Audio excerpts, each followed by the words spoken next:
good morning and welcome to another edition of It's a Great Day, Wisconsin.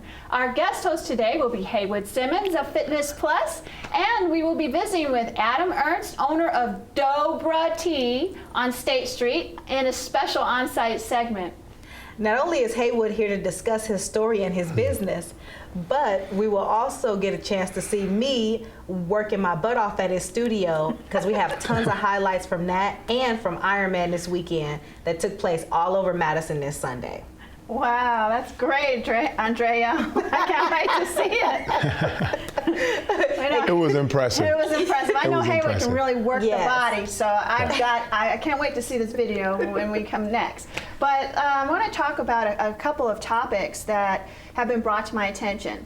And I just want to put it up there. These are all based on our opinions. We each have our own point of view. Mm-hmm. So it's not judging or anything like that, just our opinions. So, saying that, I want to talk about this advertising. I don't know if you've all seen it, the advertising on the casino thing. First, they have had this ad with an African-American woman on it stating when there were outside casinos that wanted to come to the state of Wisconsin, they said, we don't want these casinos because it's for the Native Americans, to help promote the Native Americans. Okay. So they backed away. Now, I think it's the, oh my gosh, the Menominee, I'm not sure, tribe said, well, hey, we want to expand our casino. And they're Native Americans. And then they show this ad again with an African-American woman saying, hey, don't you all people have enough tribes in Wisconsin? Enough already, right? I want to run past you guys. Who's paying for these ads? Well, there is someone paying for them. I'm not going to say who, but this is my pet peeve on it. Why first use an African-American woman against the Native Americans, two minorities? Why pit them against each other? You know, on such a sensitive African Americans subject.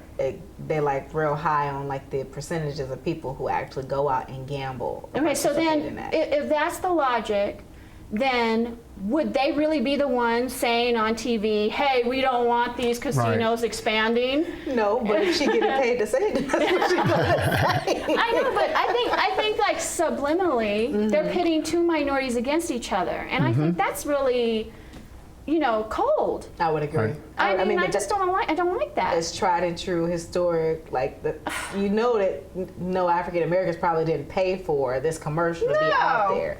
Right. But it makes me wonder, because even here in Madison, when Dejo changed their name to like Ho Chunk, and the university adapted the name because Dejo means four lakes, and so the university built a dorm called Dejo, just like simultaneously when the casino changed its name. And I was wondering, I was like, well, that's just strange, like how it all happened.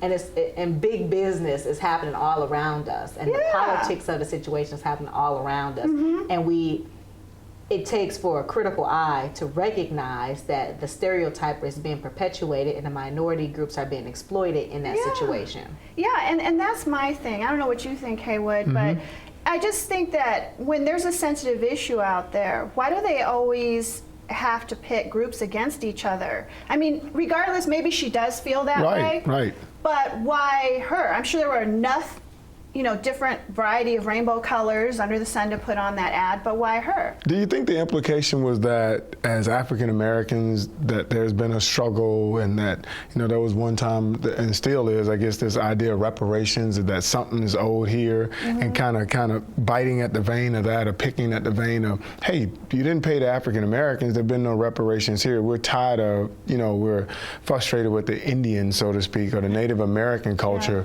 receiving this beneficial treatment. And kind of playing off that, I do think is very insensitive. It seems to be intentional. And who pays for it? I was trying to look that up, and I know that there is a group that pays for it that I'm not mentioning, and forgive me for not knowing that information. Okay. But it just bothered me so much that I came in here kind of rattled because I'd been seeing it all weekend, and I shared with my family, and my family was like, no, don't say anything. But I said, you know what, this is my opinion, and this is our show, and it's based on our opinions. That's fair. And I think that if no one says anything, then it continues, and it perpetuates the cycle of pitting two minority races against each other. Right. Subconsciously, I think that's like the subliminal effect of it all. So I just kind of wanted to put it out there and see what you all thought. Yeah, we're definitely going to have to include a link for you all to be able to go and to see the commercial so that you can kind of analyze it and develop your own opinions about it. For me, I don't know. I would question the big business aspect of it because you have to think about just the casino structure. I'm from Memphis, and right down from Memphis, about an hour away is Tunica, and everybody knows big gambling down in Tunica. So for me, it's that if you think about the minority groups that have proprietorship in those types of businesses, I don't know of any major African Americans that have huge stake in the casino lifestyle, the casino business in general. So, I definitely hear what Coach Wood is saying about, it's what is due, and I feel like it's like, well, why is this additional opportunities being provided to them? So I can understand that. But I mean, they're expanding. If the natives didn't want them to come in, I mean, clearly they got some ownership and some buying power where the other casinos didn't come in. Plus, I wonder for Wisconsin in general, because most casinos are on a body of water, or they're floating, and that's kind of how they are positioned in the United States in most states. Well, so where would they put them? Yeah, well, see, this is like I think they're supposed to be like 20 miles away from their reservation, and so because off the reservation, it's like, okay, oh no, you're not coming into our land, kind of thing. That's their property, and I understand that, but their property is providing jobs for people that live in Wisconsin and sustaining our economy. Right. So if it's going to provide more jobs, I personally do not see the problem. I'm not saying I'm for gambling or against gambling, but what I am saying is where my issue started was first you say you don't want outside casinos coming in the state, which I can understand. And then you follow it up by saying it's to support that's something that's supporting our Native Americans in the state of Wisconsin. So they back away. It's understood. But then when one of the in-state, reservations says, well, hey, we want to expand what we already have, and yet then you come up with another ad using an African American woman to say, no, we have enough of you people here. It's like it's so double talking. I just maybe it's just it. that we don't want you to expand because we don't want you sucking more and more out of our community. Like, you're already a hindrance to the community because, like you said, it's that double-edged sword. You're providing jobs, but you're also, people are spending all their money in some cases in those casinos. I have a professor, Professor Sandra Adele here at UW. She wrote a book called Slot Machine Queen about 2 years ago, and it was about her experience as a gambler here in Wisconsin. And she's like, there are no windows in these places. She's like, you go in, you don't know if it's sunlight, you don't know when it's time to go. She's like, and you continue, they give you the purchasing cards where you're winning stuff, but you're steady, the more you spend, the more you win. And she's just like, but what I'm winning is not equivalent to what I spent, but I'm so addicted to that one time when I win. She's like, I'm stuck on that high. But where do you stop the governing? You are responsible for yourself. That's like saying, like in New York, they tried to ban the 32-ounce pops. They did. Well, for a minute, Right. because people really caught on to that. But the thing is that everyone's responsible for their own bodies. Everybody's responsible for their own, whatever habits there are. You can't blame everyone. From my kids and online, this girl was trying to send a sexy, I guess, twerk to her boyfriend, and she had thought she'd get really artistic with it, and she put herself up against the door. Yes, and she was twerking. Yeah. Her roommate opened the door, and she must have had a candle lit on the table. So her roommate comes in. She's like, "Hey," because the door's something against the door, and comes on in. The girl's upside down twerked into the table, leg caught on fire. First of all, let me say this: twerking didn't just start it, okay? Right. Twerking been happening, okay? Right. Uncle Luke if you ever too much booty in the pants, I mean, twerking has been around. Now, just because Miley Cyrus and mainstream America has picked up twerking, booty popping, booty shaking, twerking, grinding, that's been happening for years. It just takes this one no booty person that's in the majority to do it, and it just becomes this big thing. But it's not a big thing by any means. No, but my question is this twerking obsession and then this like Kardashian world that we're in. I mean, do you feel that it's appropriate for if you had a teenage daughter or a friend or a sister to be twerking videos or sending stuff like that? Do you think that's appropriate to be sending to men now? Because it seems like there's no rules on the table anymore on how a woman should behave or act, or how a man should behave or act. I mean, what do you think about that? I think it really depends on your value system, right? Yeah. And what, you know, we're talking wellness and in my industry about your why. What is the purpose of your life? For what and whom do you live for? We all have those options, and we profess it here. I have a mother and a father. There are a lot of ambitions and thoughts and careers that I could have chosen, but out of respect for that family and the community that you come from, or out of upbringing, not to say respect, because that implies someone else is disrespectful. I only say based on upbringing, I think that some will find that it's acceptable and some won't. Personally, I hope my daughters are beautiful young ladies that play violins and sports and soccer, can read and speak different languages. Wow. I think there's a greater experience to be had here and grow than just twerking. But hopefully maybe they can work that into a physics degree or a job at NASA. Maybe they'll be the first person to twerk on the moon. On the moon? Yeah. Oh, you know somebody want to twerk on the moon. Well, let me ask you this, Haywood. You've been around. You're an athlete. Been around. Athlete. If you don't know this, Haywood was with UW, Rose Bowl You see winner. that ring on See his that finger? gorgeous That ring thing, of his. yeah. Show it to. Oh And my he played goodness, for the it's Dallas ridiculous. Cowboys for a minute. And What? Dallas Cowboys. Oh my goodness. But Packers. Well, they lost this week in San Francisco. Wow, that was Shame on tough. them. That was tough. It was a good game, though. I can't believe San Francisco. Well, let me ask you this question. Would you want your lady twerking a video out to the public, to the masses? Because even though you're sending it to one person, someone can pick it up, even on Facebook, and they own that video. Or do you want her just twerking for you in your bedroom? Oh, that's the lady in the streets in the freaking sheets. Yeah. Perception is everything.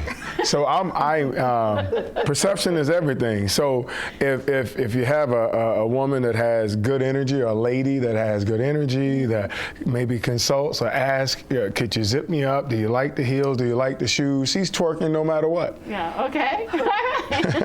That's true. Well, she's not booty popping. I guess it's how much she's sparking out there. Right, and I think everyone has their limit. Yeah. But it's not my job. I think that I would choose a certain type of woman to discern where we are as far as in the public eye. But if I chose someone and that was the way they express themselves, I'm kind of a free expression person as long as you don't offend anyone else. Right. Because definitely when we start to infringe on other people's rights and to express, I mean, flowers dance and birds dance and bees dance. And so there's a balance in between what's freedom and what's like being too censored and too your daughter was twerking videos out to boys at school? Is that what you're saying? And again, we're recording this, and I'm saying this for the whole world. If she, depending upon her maturity level and where she chosen to go, Let's say she's in high school, like these girls. I would hope that she has more to do. Yeah. But if she could convince her father that I'm conscious and aware, Dad, and I understand that you're there to protect me at any time if I experiment with something I've chose to experiment with, and I know that you're open and that I understand your opinion and I appreciate the 40 years and I still decide to do this. If she understands that I'm there for her and she's doing it because she's safe, not because, you know, I saw something on Facebook before she's gonna pay for college. No, Daddy will pay for college. You have a grandmama or granddad. But if you like to express yourself this way, I love you. Okay. Well, we'll end on that. I wish we could talk more on Open Chat, but if you have any comments that you'd like to make, please go on our Facebook and let us know what you think about our hot topics today. We'll be back in just a moment. Thank you.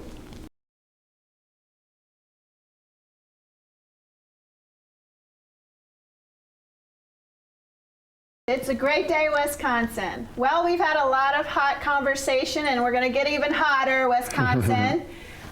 In our news bits today, we can't go by without discussing Syria.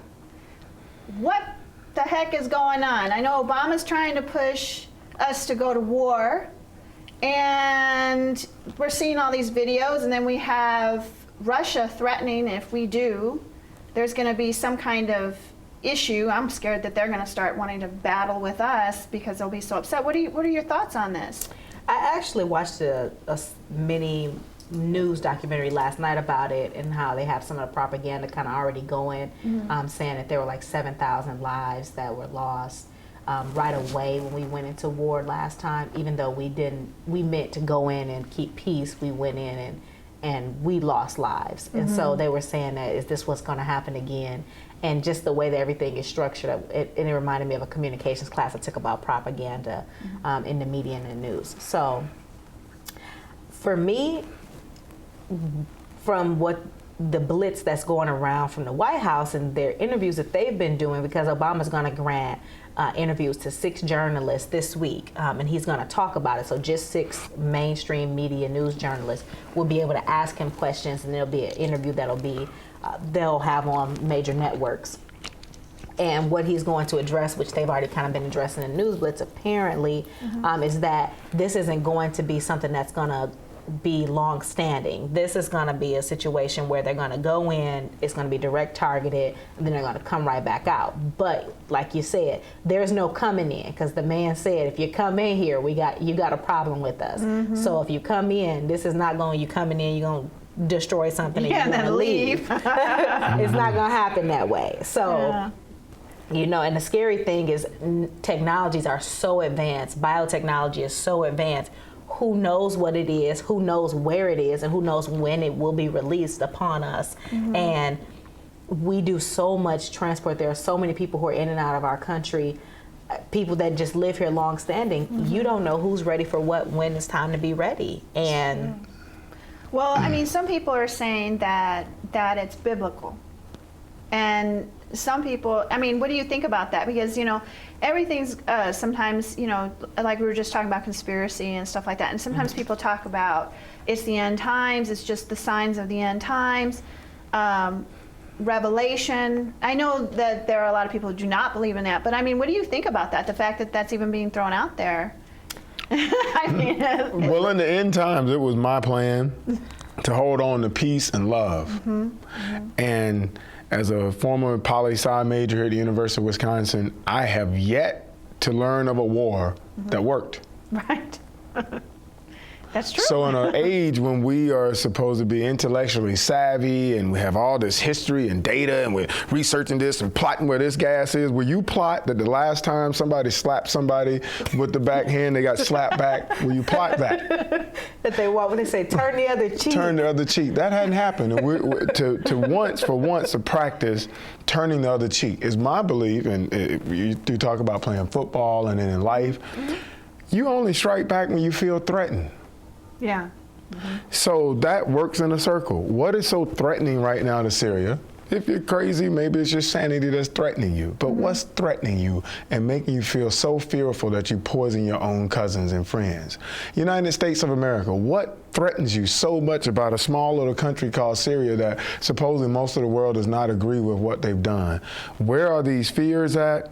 Let's sit down at a table, negotiate it out. If I know that war doesn't work, evidently the people we put in charge should know that war doesn't work. Yeah, and I think with me, when I see those videos of the kids screaming and crying in the streets after they've been sprayed with some kind of chemical, you know, you can't help being a mom or a dad or a parent of any sort or guardian to feel the child's pain.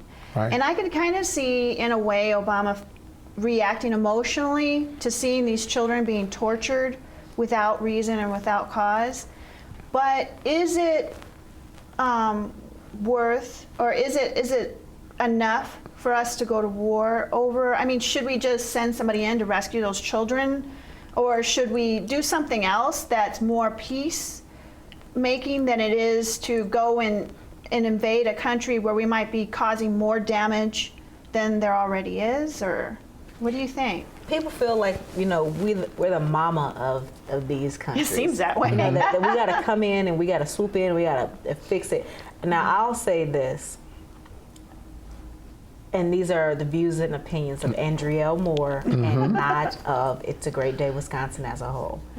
I personally feel like we have a lot of things we need to work on here in the United States that we don't address.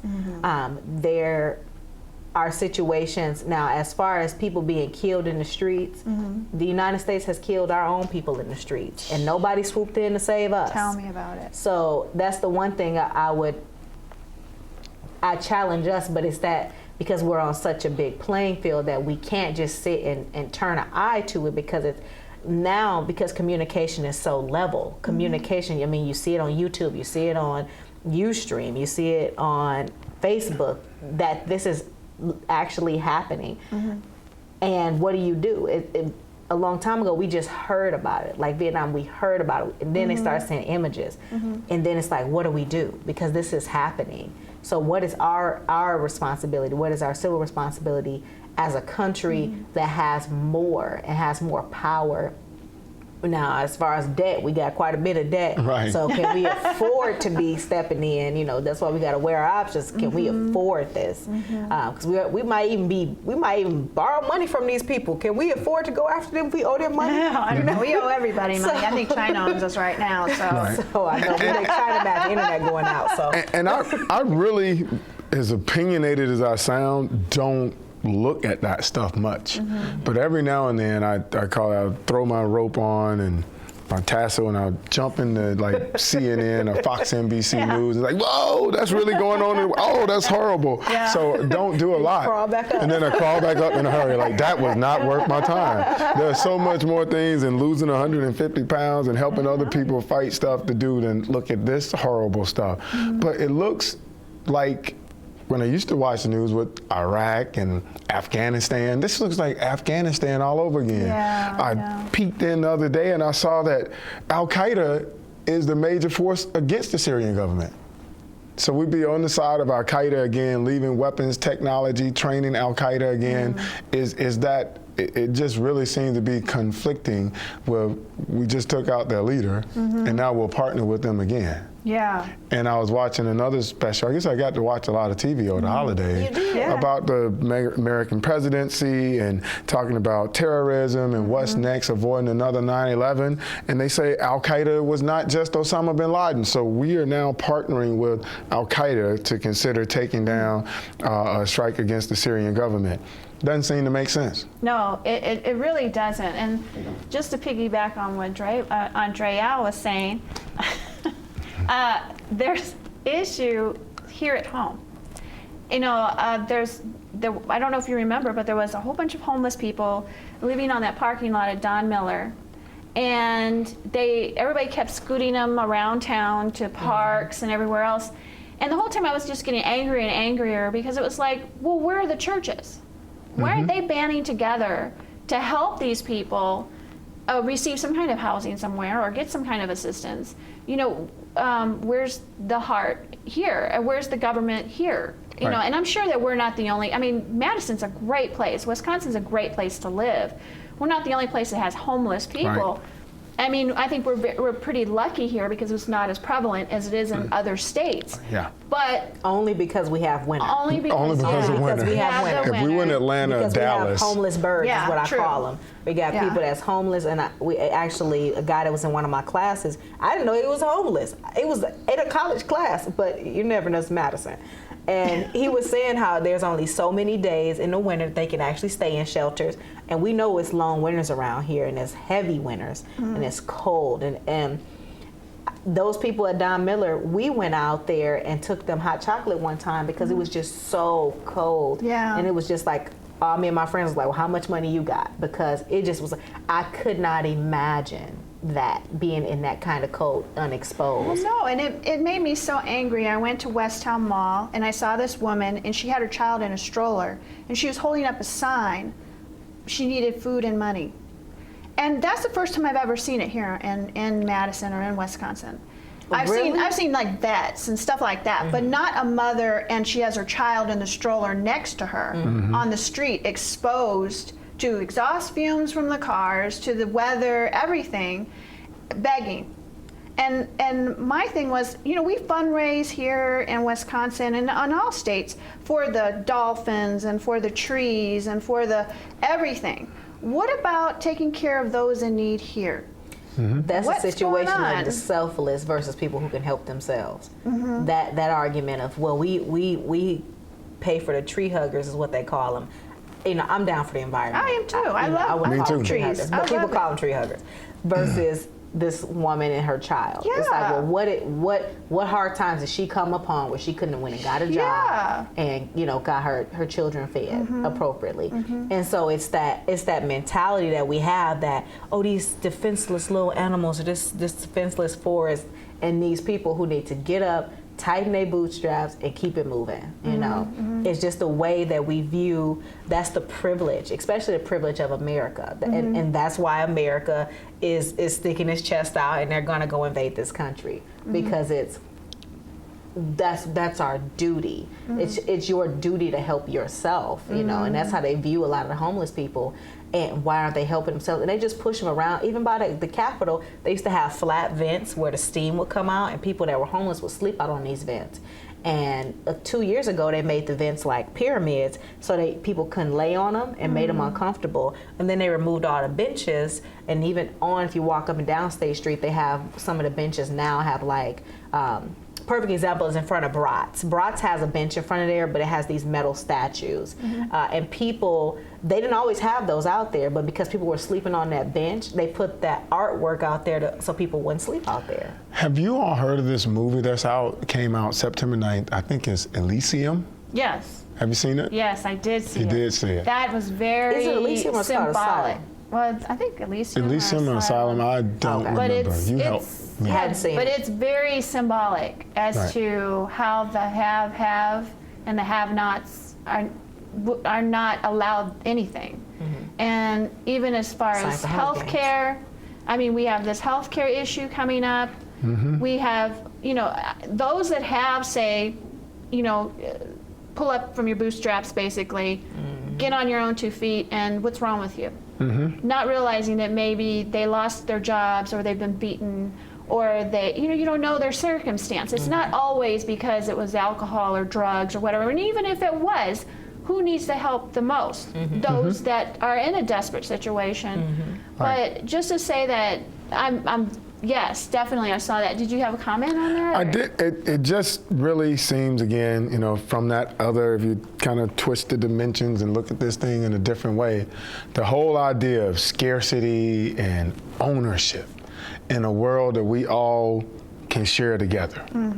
I was watching another program that talked about less than 30% of the seas have been discovered. There's so much we don't know about this planet, and we decided that there's a scarcity and that we need to hold on to things and hoard things. There's that idea, that thought, and I think that there's enough for everybody. If you have an excess and somebody else has nothing, why don't we share it? And I'm guilty at times of it also, kind of pass the buck. If you have shelter and gas and that person doesn't, you have something to give. Yeah, why do you need an excess? And why do we need the government, or why do we need large corporations? The average American could feed an entirety of the homeless population if just the low income and middle income Americans pool their money together, they could feed the homeless. Well, yeah, and really quick, I know that Haywood has a lot of mindset in everyone helping each other and community and being more of a sponsor of one another and be responsible for each other, not just ourselves. So I wanted to kind of lead into that goes into the Fitness Plus that you started and what you're doing with that. Yeah. Tell us a little bit. Wow. Why you started. That was great. Awesome. It's been about, I think it's more about a life transformation. And I think my family and God and just all the things that came to be to have an opportunity to explore things that really interest me. One has always been, as a former kid from Georgia growing up on a farm, the interest in just food and life. And, you know, we did hunt. At one time I ate meat on a regular basis, so we hunt, but we still lived and appreciated the land. And when illnesses would come up, my grandmother had a treatment, a concoction for everything.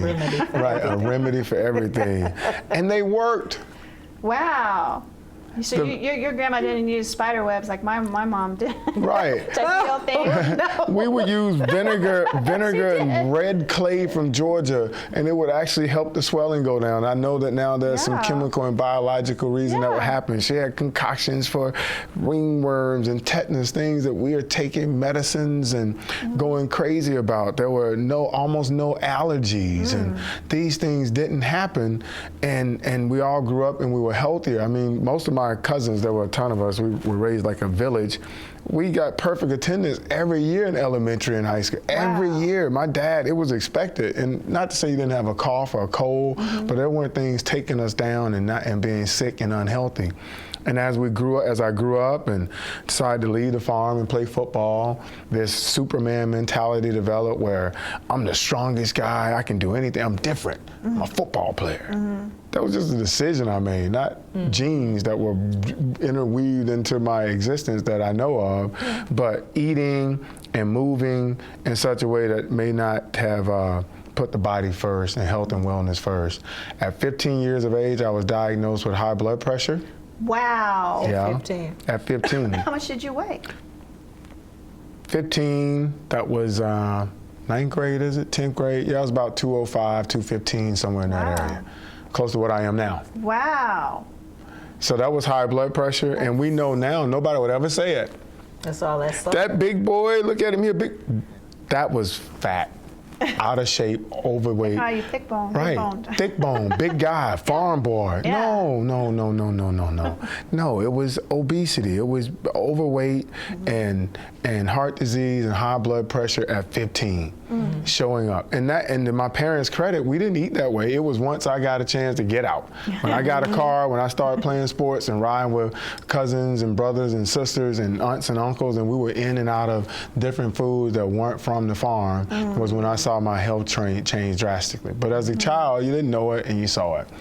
So long story short, marriage, football, in and out battles with being an athlete and being big enough to play football.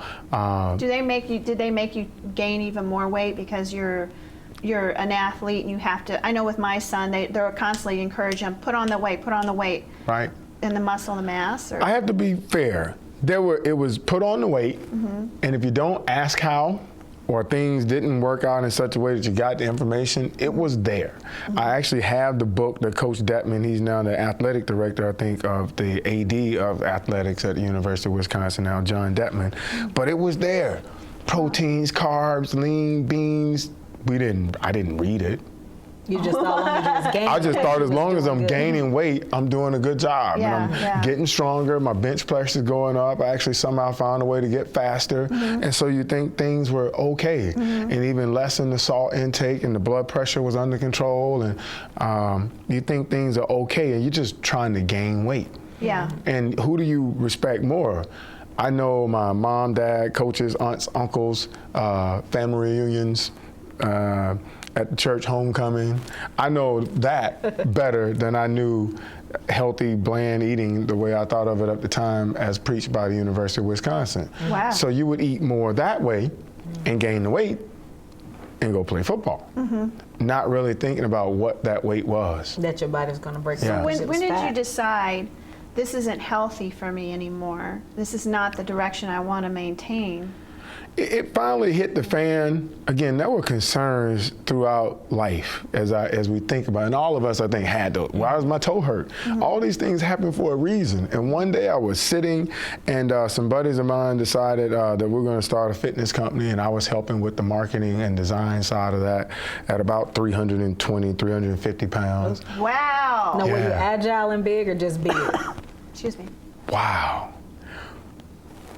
From my viewpoint, Now, how you see yourself in it? Because sometimes, you be Right. a little more voluptuous and you see yourself, you're like, yeah, I ain't that big. But then you see yourself. You see a picture of yourself or you see yourself not being able to do something and it's like, oh, I'm bigger. Right. The reference, you know, I talk a lot about frame of reference. There was some epiphany when I realized, no, you're not jumping as high as you think. Yeah.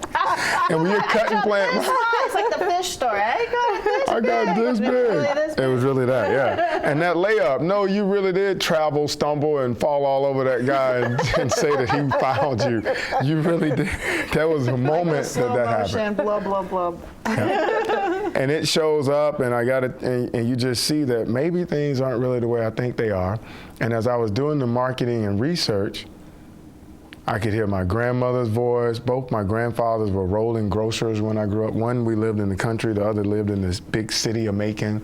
They were both rolling grocers, and just started to hear and see some of these things and the elixirs we would drink and take, but it wasn't really medicine and penicillin and some of these other things, and the light went on. And some of the things I read in that book we talk about, that reference book about what was put here on earth for us, there was a verse in one of the books, Revelation 22, verse 2, that said, the leaves of the trees shall heal the nation.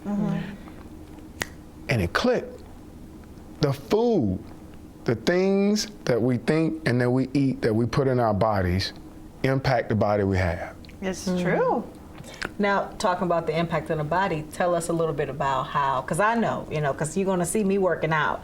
Tell us about how you got the name Fitness Plus and what that means. Thank you. Yes. The idea of Fitness Plus with the PH is there's some magic that the little football player from Georgia learned about, that they actually tried to teach us about in high school. I remember Mr. Murphy talked about it, and they talked about it. Yeah, chemistry and biology. They told us about these acids and bases, but without those positive and negative things happening in our mind, in our mouth, and our esophagus, and our stomach, and our intestines, and so on, that the mix of positive and negatives make a big difference in our lives and what we attract and how our food is digested and our level of health. So we chose the pH, looking at the possibility of hydrogen in the foods, because it makes a big difference in our thought and in our food. So with Fitness Plus, and then we chose the little logo that looks like the side of the head with use your mind. And that was what happened for me. It's like, oh wait, the food matters. Duh. Yeah. Duh.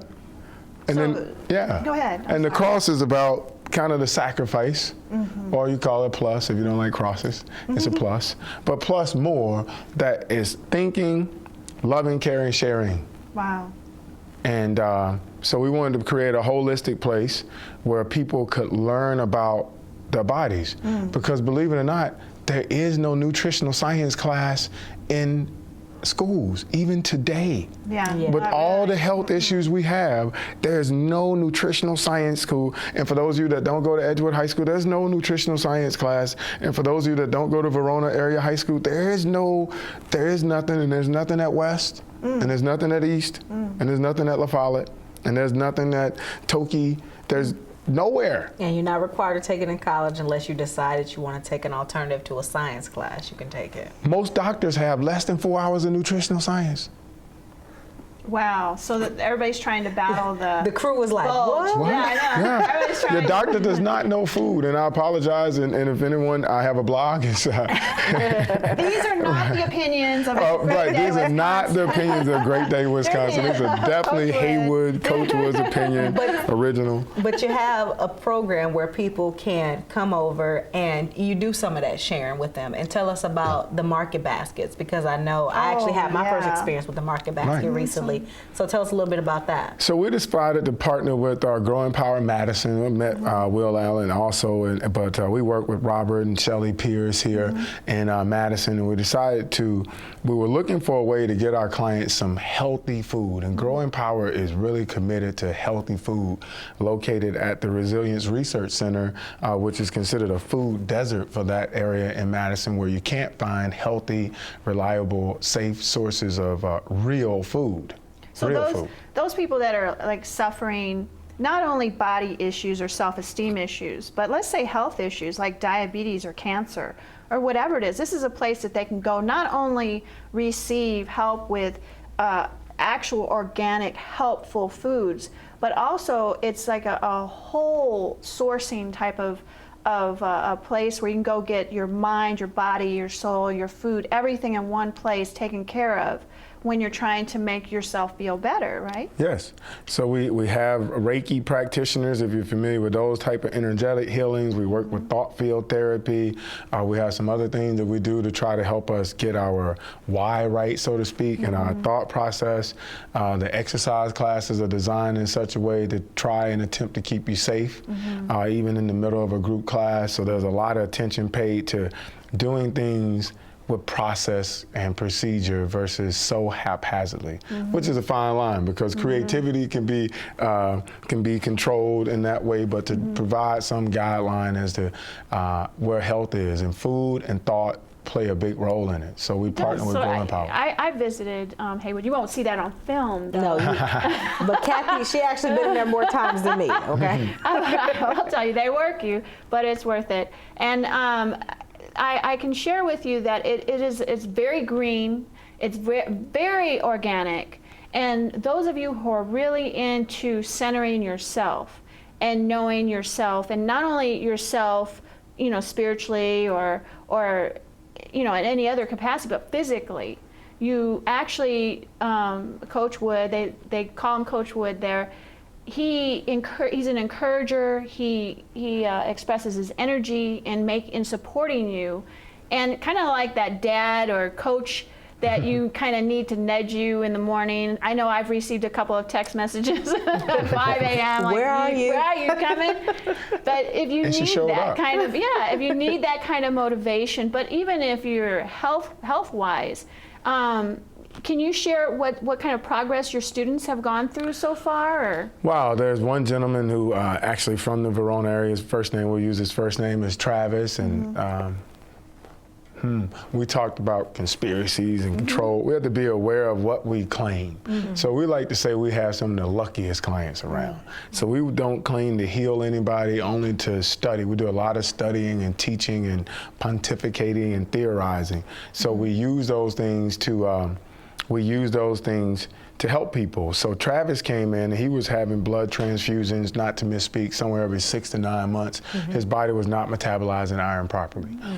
Travis dropped over 60-some pounds at one time, and we're able to help him get that in line. No more phlebotomies, no more. By changing his food up to mostly a plant-based diet and eating his experience. Again, he was doing other things with positive thought, and we like to say just with helping him study, he was able to find a way that now his doctors agree that he doesn't have a need to have these phlebotomies and these transfusions. Wow. There have been good. Ladies and ladies in particular will be careful how we talk about it, but there are life changes that happen. And we found, at least on 3 occasions with ladies under the age of 55, that it was diagnosed to have happened too soon. Wow. And because it seems, in my studies, my opinion, my humble opinion, that the hormones seem to reside in the same place. The stress hormones and the life and ones that determine gender and that type of thing seem to happen in the same place. And when we get the stress in alignment and we get the food and digestion in alignment, everything starts to work right again. That sounds amazing. I want to just say 2 things real quick. Haywood used to be 325 pounds, is that correct? 350 was when I stopped looking. 350 pounds. Could you please just stand? Give him a little twirl. Look at this. Look at this. This is what I can do for you. And if you go to his class, you can also see what it's done for others. But really quick, I really can't wait for this segment. Let's take a look at how Coach Wood has inspired and encouraged our co-host, Andreall. Yes. Touch and underneath. Touch and underneath. Just believe you can. Believe that you can. Can I bend a little bit? If you need to. Under my leg? If you need to. But it's still a timing thing. Your arms are long enough to do it. It's timing. It's timing and believing. Good job, y'all. Drive, breathe, in to the nose, out to the mouth. Great work. Thank you. Down. Good. Good. Get how heavy Down. the ball is. Good. Down. Good. Down. Good. Down. Good. Rock. Oh, I forget. Good. Oh, test the bottom now. Yes. Okay. Come on, let's get it. Down and up. Down and up. Let's get it. Down and up. Good. Down and up. Keep it moving, right? My bad, I'm talking. Keep it moving, Michelle. Even if she doesn't look ready, I'll go down and you'll be the guy. Good. Ready? And down. Good. Up. Good. Down. Up. Down. Up. Down. Up. Down. Up. Down. Up. Down. Up. Down. Up. Down. Up. Down. Up. Down, up, and rest. Nice job.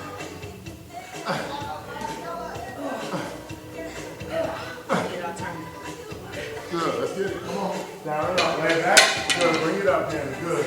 Ab more than that. Your head ain't you see, but it doesn't have much to do with getting up and in this ride. Good, let's take this going. Let's get it. Let's get it, girl. Get it, get it, get it. Go, 2. One last one. And rest. Good. We'll pass those balls and bars. Gotcha, gotcha. Here, man.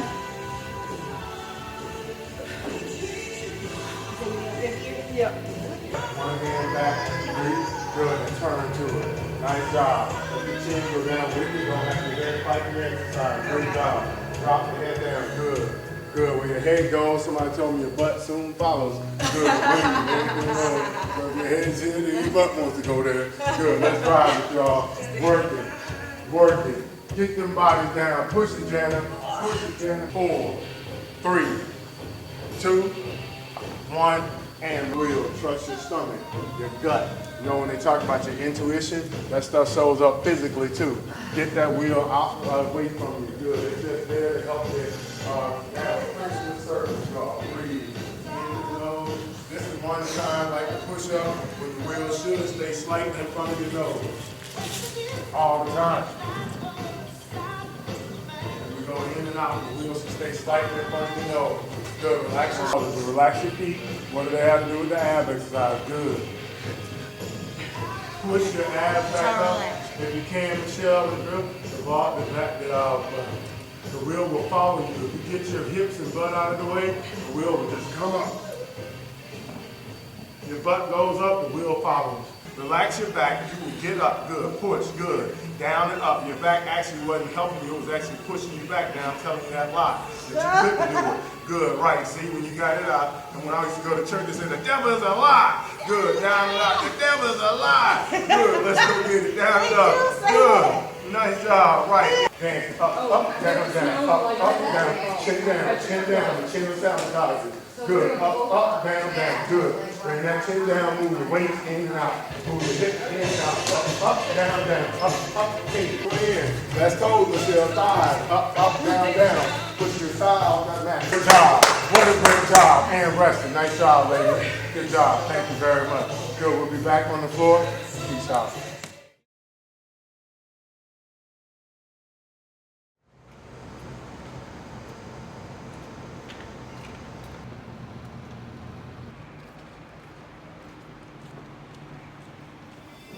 Welcome back to It's a Great Day, Wisconsin.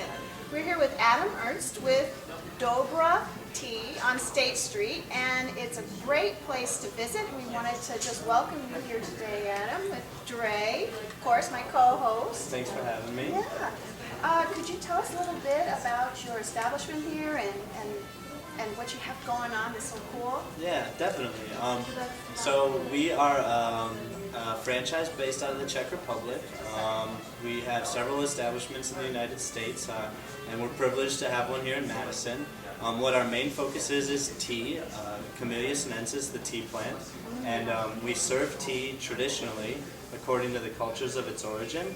So we serve Chinese teas in Chinese pots, Japanese teas come in Japanese pots. You get Indian chai just like you get it on the streets of Mumbai or in the trains. So that's our main focus, and we try to be sort of a cultural crossroads where in our bohemian style tea room, we're based out of Bohemia in the Czech Republic, but we also take on the modern term of bohemian where it's an eclectic mix of cultures, and that's where we have this sort of interesting fabric of Oriental rugs and Middle Eastern or Japanese style seating. You see the bamboo throughout the tea shop to remind you of Asia. It's very Moroccan inspired as well. We have a lot of Middle Eastern style food. So yeah, it's a meeting of cultures here in our tea shop that we sought to bring to Madison. Wow, that sounds exciting, right, Trey? Yes, it is definitely an awesome place. I've been here with my friends, and especially being a college student right off of State Street. It's located right in the heart of State Street, is what I would consider this location. How long have you been here? We just celebrated our 5-year anniversary. Wow, 5 years. That's great, and I hear that you're open late. So those of you who have teens or young teens that aren't supposed to be of that age to drink, they are welcome here, and it's a safe establishment, a safe place to be. Is that correct, now? Yeah, it's real fun. We get people of all ages. People like to bring their families here on the weekends. Kids can come and hang out late, get their homework done, or procrastinate. Not that we encourage it. And yeah, it's definitely a healthy space all around. Wow. Now, we heard you have some live talent. So do you do that often, or is that something that you just got into? Yeah, I mean, it's something that we try to do as often as possible. We like to keep a peaceful, like, tea room atmosphere, but regularly we'll have kind of like world music DJs in the tea shop. We'll have live performances, jazz musicians. We have a lovely Indian ensemble that plays here. We also have some free jazz that comes in and expands our minds with that. So are you able to rent the space out, or do you have private events in this location? A lot of our private events would be outside of our regular hours. We're open 11 to 11 every single day. A lot of the events that we have are based off of regular customers who come and engage the space, and after they sit here, drink tea, then we allow them to perform in the space. Okay. So yeah, but we're always interested in meeting new people and seeing if what they do is conducive to what we want to present here.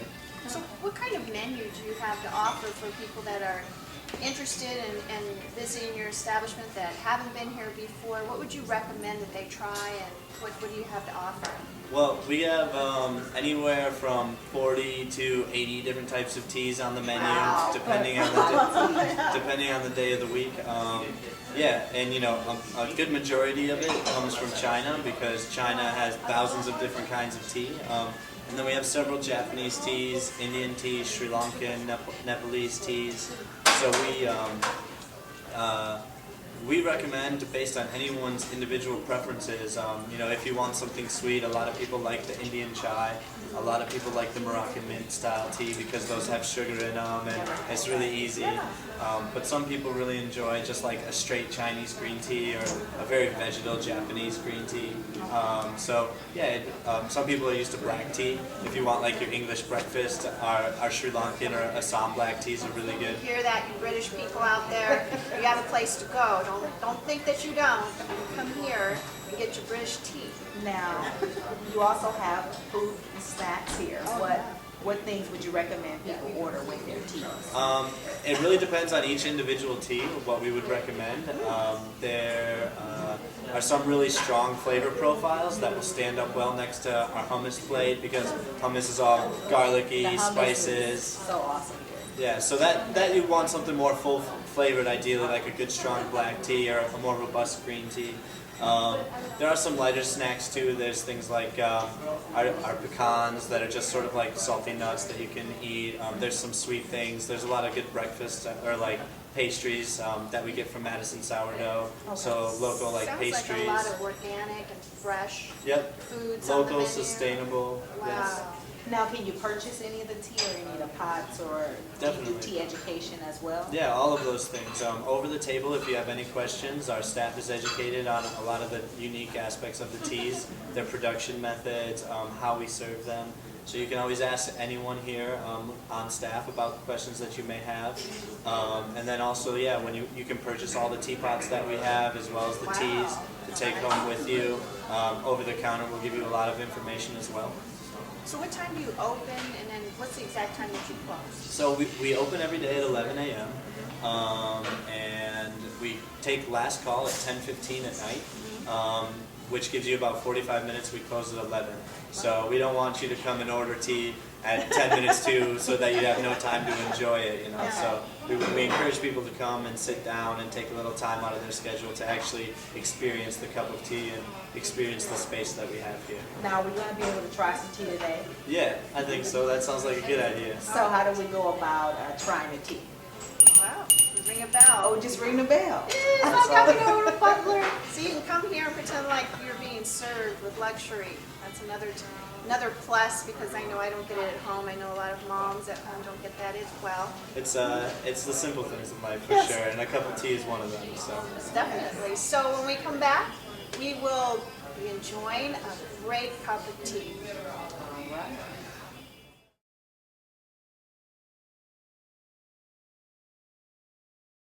Welcome back to It's a Great Day, Wisconsin. We're here with Adam and Dre, and we are getting ready to have some awesome tea.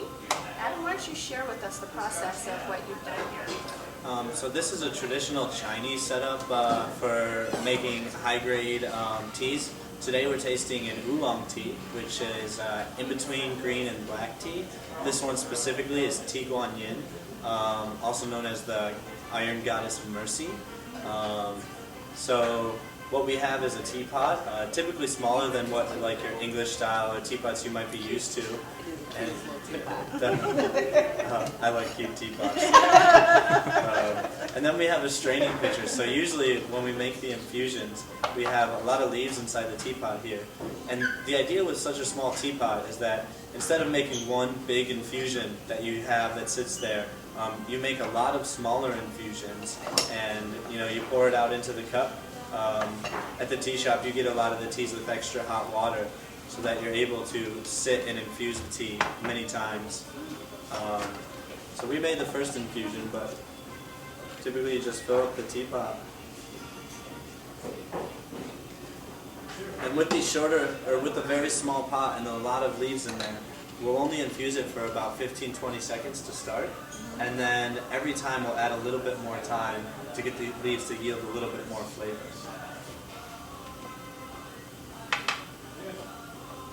That one's for you, Madison.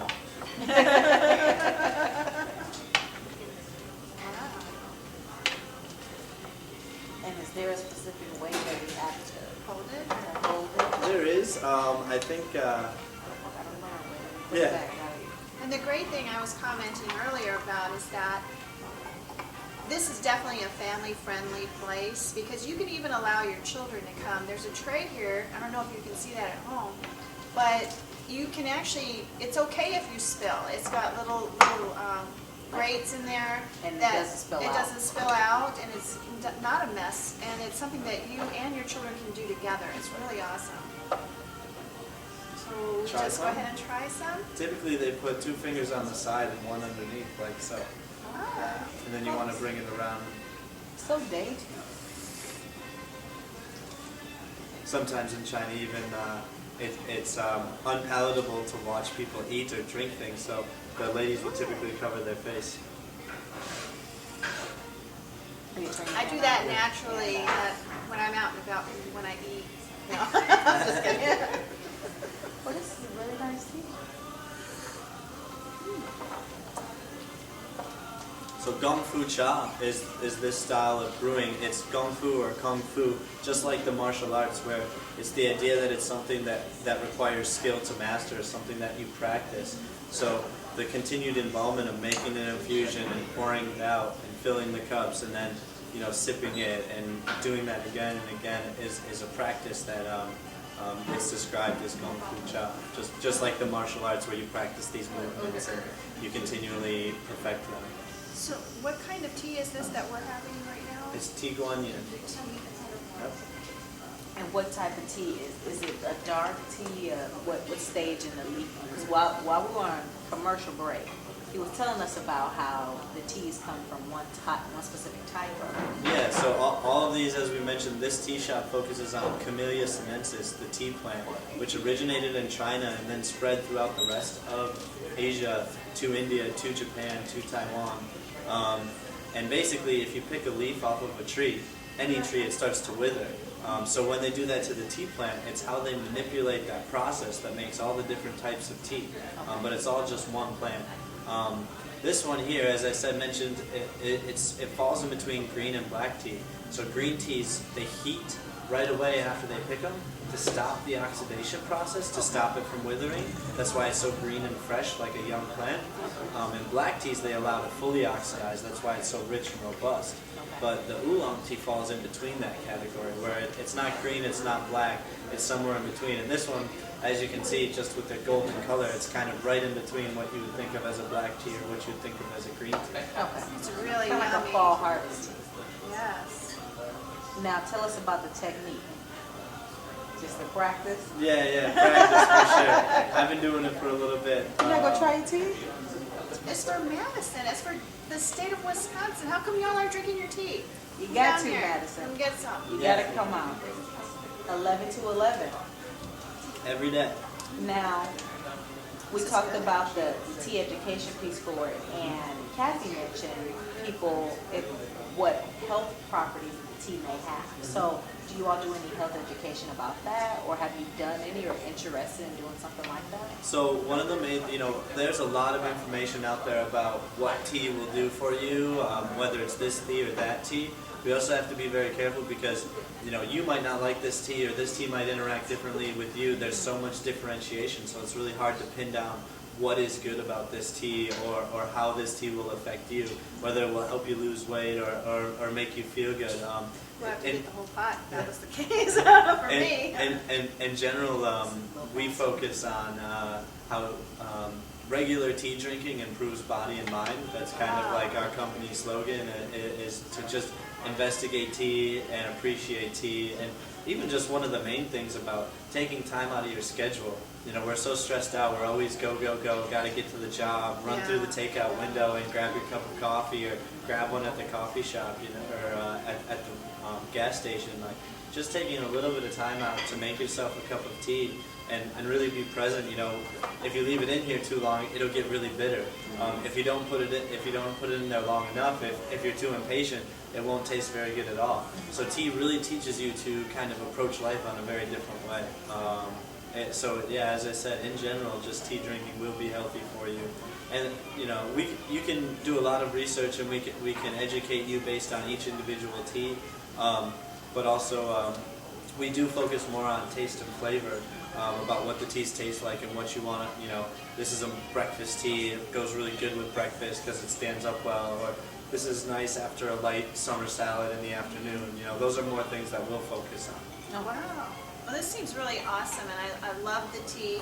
I recommend everyone come down here. It's on State Street and Gilman. Yep, Gilman, State, and Broome. It's a little three-way intersection. Wow, and have yourself some tea. And this is somewhere you can allow your young kids or young adults to come and hang out.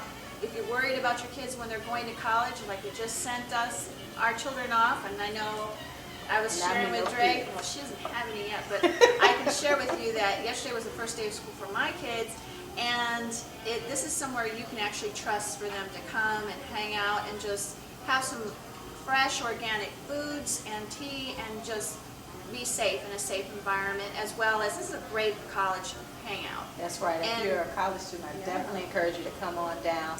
11 to 11, come on, fits right into your schedule, right between classes. You come and relax. Come and do your homework, you can come hang bring out a here. date. Yep, it's a good space. Great place to hang out You can during buy football season. You can buy them a gift certificate too, so that way then you're spending they're spending your money on something good.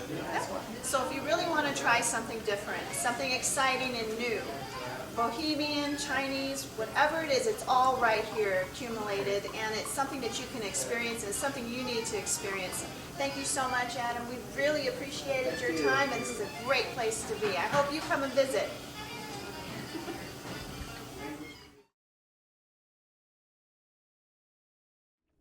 Welcome back to It's a Great Day, Wisconsin. I'm Andreall, and of course, I am here again with your jobs. In the area, we have Community Living Connection that has 3 open positions. One is for the program coordinator. They also have an awesome live-in rent-free position that is for Thursday through Sunday. We'll definitely be getting more into that one. And that's for a representative that'll be standing in, that'll be assisting overnight. And we also have a skills teacher. And this representative will be working with their company, assisting the residents that live in their building and in their complex. The complex focuses on adults who need live-in assistance who have developmental disabilities. The program coordinator is a direct care supervisor working directly with adults with developmental disabilities. The position pays between $11 and $12 an hour. The live-in position is in Stoughton. This is the rent-free Austin position. They currently have a live-in position available to assist adults that live with disabilities. The live-in resident receives free rent in exchange for availability during overnight hours on Sunday through Thursday. And their third position is the skills teacher. This is a full-time and part-time position, and these positions are available right away. They pay $11.09 an hour. I know the 09, but it's $11.09 an hour. The positions are available in Madison, Mount Horeb, and the Stoughton area. If you'd like to get more information about the Community Living Connection, they are located at 6515 Watts Road, Suite 100 in Madison. Their phone number is 608-661-7999. And our fourth and final job is the UW Provisions Company Incorporated in Middleton. This is for a warehouse position. They're hiring for second and third shifts. The pay is between $11 and $12 an hour. UW Provisions Company, regional distributor of meat products in the Middleton area. You can go on their website at UW Provisions, which is provision.com. They have the warehouse position and the warehouse worker for shipping and receiving. All these positions are available between 3 and 12 p.m. and they are Monday through Friday. If you decide to work full-time, that's third shift only. If you have any jobs that you'd like us to spotlight here on It's a Great Day, Wisconsin, make sure to let us know. We are highlighting any jobs in the Wisconsin area. We do highlight locally here in Madison, Fitchburg, Mount Horeb, Stoughton. Just let us know. Our email address is greatdaywisconsin, and that was your jobs.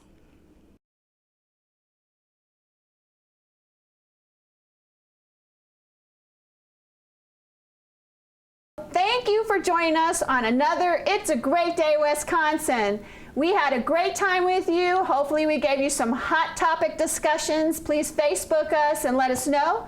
And Andreall, if you want to let them know who we're available to. Well, we want to make sure that everybody understands that this show is open to all of Wisconsin. So if you know anybody that has local food, local music, entertainment, businesses, if you want to spotlight any of your jobs or be included in on our conversations, we would love to hear from you. You can email us at greatdaywisconsin@gmail.com, or you can also add us on Facebook. It's a Great Day, Wisconsin. We love to come out. We have quite a few of our events happening that we're going to be going to off-site. So we definitely go out there and see what you're up to. We can go to your schools. That's right. We can see your school spirit. We can go and see how you cheer. We can go to UW. We can see you dance with Bucky, or we'll dance with Bucky, or maybe Andreall will twerk with Bucky. We don't know. Will not Coach Wood out there twerking. We don't know. But we will come out there and see you. And we definitely appreciate Coach Wood coming in here with us today. Thank you so much. Please let them know where you're located so they can come and visit you. Yes, we have a free to see program, so we'd love to see you. Our location is 501 Badger Road, which is just across from the Badger Bowl, if you know that area. It's free to see. Visit us on Facebook at Fitness Plus. You can also find us at www.fitnessplus.com. And that's I with the encourage PH. you guys to please go and visit. Just do it one time and see if you like it. Go green with Coach Wood. Awesome. And go ahead. I appreciate you letting me work out there. Yes, ma'am. We appreciate, we went out, got us some tea, so Yes. we had an awesome time doing that. Great time. So we will be sending you off today with highlights from this weekend's Ironman, which something I could have never done, but would someday may aspire to do. So please take a look at our highlights from this weekend and have a great day. It's a great day, Wisconsin. Bye. It's a great day.